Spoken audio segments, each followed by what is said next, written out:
4 reasons for celebrating Shavuot.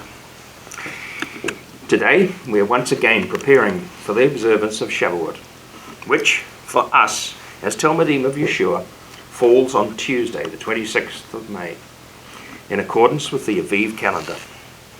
Scripturally, there are 4 significant features that relate to Shavuot. Firstly, it is the anniversary of the giving of the 10 Words of Torah at Mount Horev, that is Sinai, just 50 days after Israel had left Egypt.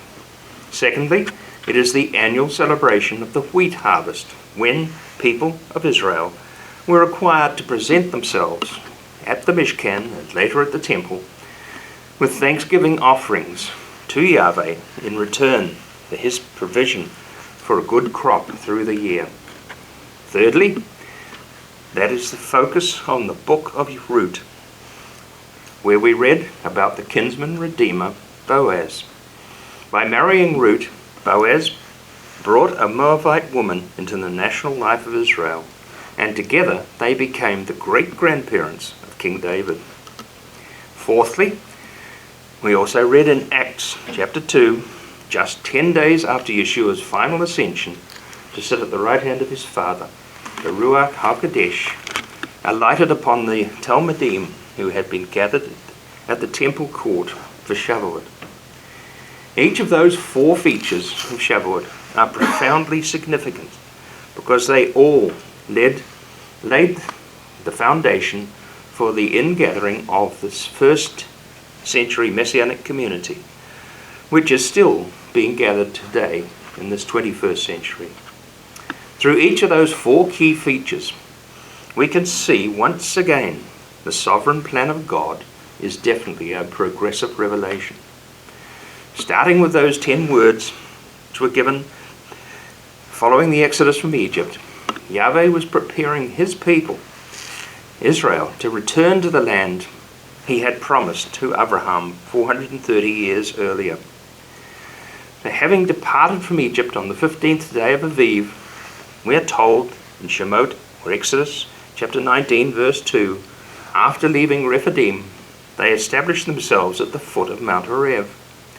After preparing for 3 days, Yahweh came down on the mountain in fire and smoke, and the 10 words, which were later given to Moshe, inscribed on 2 tablets of stone.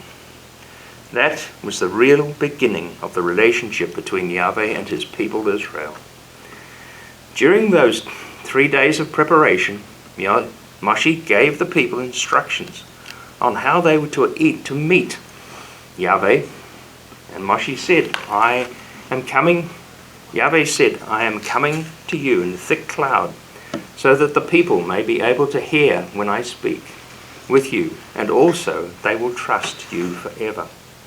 So the people responded by saying, everything Yahweh has said, we will do. Yet, we read in Shemot 20, verses 15 and 16, because all the people experienced the thunder and lightning, the sound of the shofar, and the mountain smoking, when the people saw it, they trembled. Standing at a distance, they said to Moshe, you speak to us, and we'll listen, but don't let God speak with us, or we will die. Israel was so overwhelmed by that first encounter with Yahweh Elohim, they withdrew from him immediately. But Moshe answered the people in verse 18, saying, don't be afraid, because God has come to test you and make you fear him, so that you won't commit sins. Those 10 words that Yahweh spoke became the foundational words for the Torah that Moshe was given at Mount Horev. So that is why we acknowledge the way Yahweh first made real contact with Israel at that first Shavuot. Moving on, the second reason for observing Shavuot is found in Shemot chapter 23, where Yahweh said to Moshe, you are to observe the festival of harvests by presenting first fruits of your sown fields of crops, and no one is to appear empty-handed. Now, that festival became an annual Thanksgiving celebration for both the barley harvest and the which began in the week after the week of Matzah, and the wheat harvest, which began following Shavuot, at the end of the 50-day count of the Omer, which of course began on the day of Bikurim, and which always falls in the middle of the week of Matzah. In Vayikra, Leviticus chapter 23, Moshe told the people that they were to bring 2 loaves of bread for waving before Yahweh. The Cohen would wave those 2 loaves as first fruits offerings in the same way as the sheaf of barley was waved at Bikurim. However, Shavuot is also a holy convocation, a time of no ordinary work. In verse 21, it concludes by saying, "This is a permanent regulation throughout all your generations, no matter where you live." Now we turn to the third reason for observing Shavuot, which is the acknowledgement of the kinsman redeemer. As Talmidim of Yeshua, we deem it part of Shavuot. That part of Shavuot is important because through the story of Rut, we see the pattern set for the future ingathering of the redeemed mankind at the return of Yeshua. Looking at the Book of Rut, we see also that Boaz fulfilled the role as a kinsman redeemer on behalf of Rut. In the last 5 verses of that chapter 4, we are given the genealogy of Peretz, the son of Yehuda, who is described in detail in Bereshit or Genesis chapter 38. The genealogical line of Peretz and Boaz covers 6 generations. Yet in Devarim, Deuteronomy chapter 23, verses 4 and 5, Yahweh said, "No Amorite or Moa'vite may enter the assembly of Yahweh down to the 10th generation, because they did not supply food and water when you were on the road after leaving Egypt, and because they hired Balaam, the son of Beor, to put a curse on you." Now that edict was made while Israel was encamped on the plains of Moab, before they crossed the river into Eretz Israel. So why was Rut, a Moabite, allowed to marry Boaz and become the great-grandmother of King David? Did Yahweh rescind his earlier edict, or is there some other explanation? Because between Peretz and Boaz is only 6 generations, not 10. I believe the answer lies in the backward generational count from Boaz, which, when you count that way, comes to 10 generations, ends with Abraham. It appears Yahweh was showing Israel that the earlier edict given in Devarim had ended. Many other explanations have been offered by people who have been asking that same question, but I'm yet to find one that is more believable. Returning to the role of the kinsman redeemer, as explained in the Book of Rut, also had a wider application. Looking at Yeshayahu, or Isaiah, alone, there are 13 references to the Redeemer of Israel, where, one example in Isaiah 47 verse 9, our Redeemer, Yahweh Zevaot, is his name, the Holy One of the Holy One of Israel. From that verse alone, we can see that all the way through the ages, Yahweh has always promised that Israel as a nation will be redeemed or bought back at a price. With the establishment of the modern state of Israel in 1948 being the first step towards that total redemption. Even Shavuot confirms that fact in Romans chapter 11 verse 25 to 27 when speaking to his fellow Jews, saying, "Brothers, I want you to understand this truth which God formerly concealed but now has revealed, so that you won't imagine yourselves to know more than you actually do. It is that stoniness to a degree that has come upon Israel until the Gentile world has come into its fullness. And that is the way that all Israel will be saved. As the Tanakh says, out of Zion will come the Redeemer. He will turn away the ungodliness of Yaakov, and this will be my covenant with them when I take away their sins. So that brings us to the fourth reason for Shavuot, and the most important one for us as Talmidim of Yeshua. Because Yeshua, we know, is the kinsman redeemer. After ascending to the right hand of the Father in heaven, he sent the Ruach Ha Kodesh, a comforter and a guide for all who would be called by Yahweh. So what is the role of the Ruach Ha Kodesh as a comforter and a guide in the absence of Yeshua? Starting in Acts chapter 1 verse 8, Yeshua said, "You will receive the power when the Ruach Ha Kodesh comes upon you, and you will be my witnesses both in Jerusalem and in all Yehuda and in Shomron, indeed to the ends of the earth." As we know from Acts chapter 2, while gathered in the court of the temple on Shavuot in 30 CE, the 11 emissaries of Yeshua received the Ruach Ha Kodesh as promised. So began the development of the first century Messianic community, which spread throughout the whole Roman diaspora over a period of 40 years until the second temple was destroyed. That is why we join together on this day to remember how the covenant of Yahweh, the covenant that Yeshua ratified through his sacrificial death, became written not on tablets of stone, but on the hearts of all those who were called by the Ruach Ha Kodesh to become his Talmidim. The outpouring of the Ruach Ha Kodesh at Shavuot 30 CE was witnessed by all who were present in the temple court that day. Most of those witnesses had been in Jerusalem when Yeshua was put on trial before Pilate, and many had been among the crowd that had shouted, "Kill him!" Then, on Shavuot, they were seeing with their own eyes how the Ruach Ha Kodesh was announcing the message of redemption in their own languages. The message was coming from the mouths of Yeshua's 11 emissaries, who were common men from the Galilee, yet they were speaking many diverse languages of the diaspora.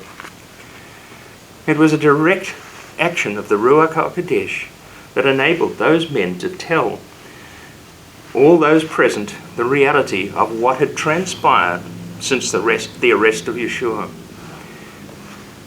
That uneducated men were able to speak many different languages astounded the crowd and shocked the people into the realization that they had been complicit in the demand for the death of Yeshua.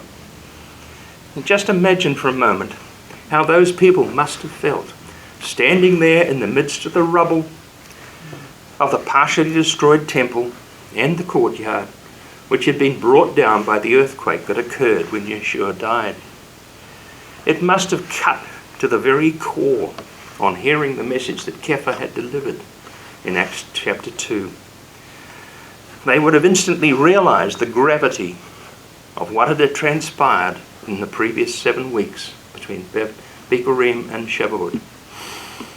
Awestruck by the words of Kepha and the other emissaries, about 3,000 of them responded, as recorded in verses 37 to 39.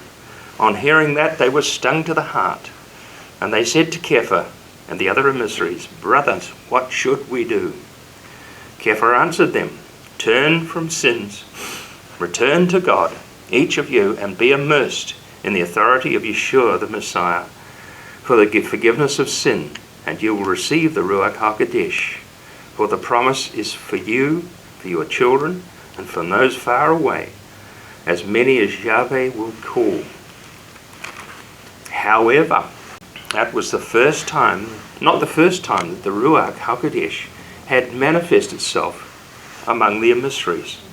Because during the Sunday evening following his resurrection, Yeshua appeared in the upper room where Yochanan, John, in chapter 20 tells us, Shalom Aleichem. Having greeted them, he showed them his hands and his side. The Talmidim were overjoyed to see their master. Shalom Aleichem, Yeshua repeated. Just as the Father sent me, I am also sending you. Having said this, he breathed on them and said to them, receive the Ruach Ha Kodesh. By breathing on them, he passed on some of the power through the Ruach Ha Kodesh. And in the same way, those who put their trust in the emissaries were saying at Shavuot, they had also received the message from the same Ruach. The addition of about 3,000 people at Shavuot added to the fledgling Messianic community.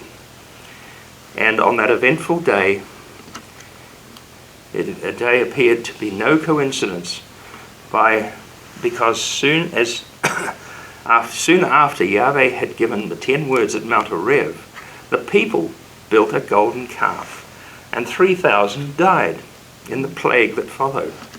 So in 30 CE, 3,000 Jewish men were restored to the family of God. Now these things are why we, as Talmidim of Yeshua, in the 21st century deem it necessary to remember yet again the importance of Shavuot in 30 CE, because it marked the starting point from which the first century Messianic community grew in number over the next 40 years. But what became of the work of the Ruach after the temple was destroyed and the people of Jerusalem were scattered all over the Roman diaspora? The book of Acts ends, chapter 28, by saying, Shaul remained for 2 whole years in a place he had rented for himself, and he continued receiving all who came to see him, openly, without hindrance, proclaiming the kingdom of God and teaching about the Lord Yeshua, the Messiah.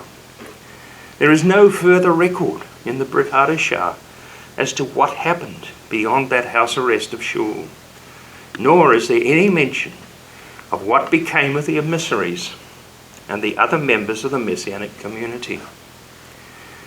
It was not until 25 years later that Yochanan received the revelation, which began with Yeshua's letters to the 7 Messianic communities centered around the western region of Anatolia, which we now know as modern-day Turkey. While Revelation gives us an understanding of many of the world events that are now occurring in this 21st century, it says nothing about the 1900 years between the first Jewish revolt that started in 67 CE and the restoration of the sovereignty of Jerusalem during the Six-Day War of 1967. Scripture has been silent during that 1900-year period, which of course is commonly called the Christian era. However, most people claim that the Christian New Testament was fulfilled during that period. But it must be remembered that in Acts chapter 2, all those who became believers in Yeshua on that day, 30 CE, were all Jews. Only after the calling of Cornelius in Acts chapter 10 were the Gentiles added to the first century Messianic community. They became part of the national life of Israel. Those Gentiles who were called by the Ruach never became Christians, because Christendom never replaced Israel. The fact is confirmed by Shaul writing in Ephesians chapter 2, verses 11 through 16, where he says, Remember your former state, you Gentiles by birth, called the uncircumcised by those merely by an operation in their flesh, are called the circumcised. At the time, you had no Messiah. You were estranged from the national life of Israel. You were foreigners to the covenants embodying God's promises. You were in this world without hope and without God. But now, you You who were once far off have been brought near through the shedding of the Messiah's blood. For he himself is our shalom, and he has made us one, and has broken down the wall of partition which divided us by his own body, in his own body, and the enmity which was occasioned by the Torah, with its commands set forth in the form of ordinances. He did this in order to create union with himself from two groups of people as a single new humanity, and thus make shalom, in order to reconcile to God both in a single body, being executed on the stake as a criminal, and thus in himself killing that enmity. Those were the strong words of Shavuot. From those words and the words of Acts chapter 2, it is very clear that the Messianic communities, both the 1st and the 21st century, are part of that single new humanity, which Shavuot says is part of the national life of Israel. However, following the Six-Day War of 1967, things changed dramatically, both for Israel and the modern Messianic community. Therefore, it is no accident that Yahweh used a Jew to prophesy about the things that were to occur. The Messianic community was completely concealed throughout the 1900-year gap. Yahweh spoke through a devout Jew named Judah ben Samuel, who was given a vision in 1217 of 10 yovels or 50-year cycles that would occur in continuous succession. They would begin in 1517 and end in 2017. The first 8 yovels or 400 years covered a period that was not explained in Revelation, where in Revelation chapter 17 verse 10, Yochanan was shown a vision that related to 7 empires. He was told 5 had fallen, 1 was now living, and another was yet to come. And when he does come, he must remain just a little while. But Yochanan was not given any details about that 7th empire that was yet to come. Hence, most biblical scholars have acknowledged that Rome was actually the active empire at the time the vision was given. But they've had great difficulty in trying to determine which nation became that 7th empire. That missing information was given to Yehuda ben Samuel of Germany, who was told it would be the Ottoman Empire, and it would rule over Jerusalem for 8 yovels or 400 years between 1517 and 1917. Then, following straight on from there, the British Empire and the Jordanian Wak would dominate Jerusalem between 1917 and 1967. Then, in 1967, the city, and more particularly the Temple Mount, would pass back into the hands of the modern state of Israel and fulfill the 10th Yovel that Ben Samuel had seen in his vision, and that would end in 2017.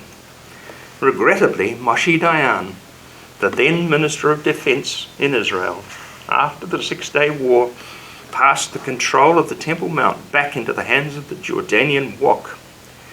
The result of his actions has been an unending demand from the Western world and the United Nations for Israel to form a 2-state solution with the so-called Palestinian Authority.